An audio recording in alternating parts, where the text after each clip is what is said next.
Hi viewers, നമുക്കിന്ന് കൊള്ളി പുഴുങ്ങിയതും ഉള്ളി ചമ്മന്തിയും കാണാട്ടാ. അതിന് വേണ്ടിയിട്ട് നല്ലോണം ക്ലീൻ ചെയ്ത് ഞാൻ ഉള്ളി എടുത്തു വെച്ചിട്ടുണ്ട്.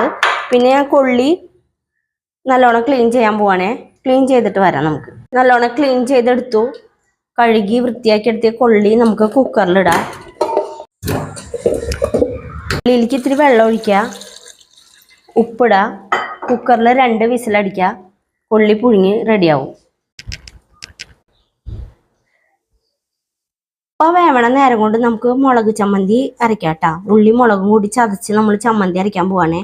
അതിന് വേണ്ടിയിട്ട് ഞാൻ ഉള്ളിയും മുളകും പുളിയും ഉപ്പും കൂടി നല്ലോണം ചതച്ചെടുക്കാൻ പോവാണേ. നല്ല മത്തങ്ങ മുളക് എടുത്തേക്കണേ, നല്ലോണം ചതച്ചെടുക്കാം.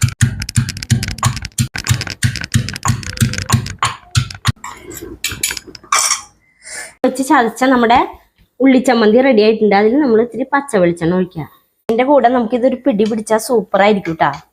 ഇതേ പച്ച വെളിച്ചെണ്ണയും മുളകും ഉള്ളിയും പുളിയും കൂടി നാക്കിൽ ടേസ്റ്റായി വരുന്ന ഒരു അടിപൊളി ഉള്ളിച്ചമ്മന്തി റെഡി. നമുക്കിനി കപ്പയുടെ കൂടെ ഉള്ളിച്ചമ്മന്തി വെച്ച് കഴിക്കാം. 2 വിസലിൽ നമ്മുടെ കിഴങ്ങ് റെഡി ആയിട്ടുണ്ട്. ഇനി നമുക്ക് മുളക് ചമ്മന്തി കൂട്ടി നമുക്ക് കിഴങ്ങ് കഴിക്കാം. അങ്ങനെ നമ്മുടെ കപ്പയും മുളക് ചമ്മന്തിയും റെഡി ആയിരിക്കുകയാണ്. എല്ലാവരും കഴിക്കാൻ വായോ. Thanks for watching.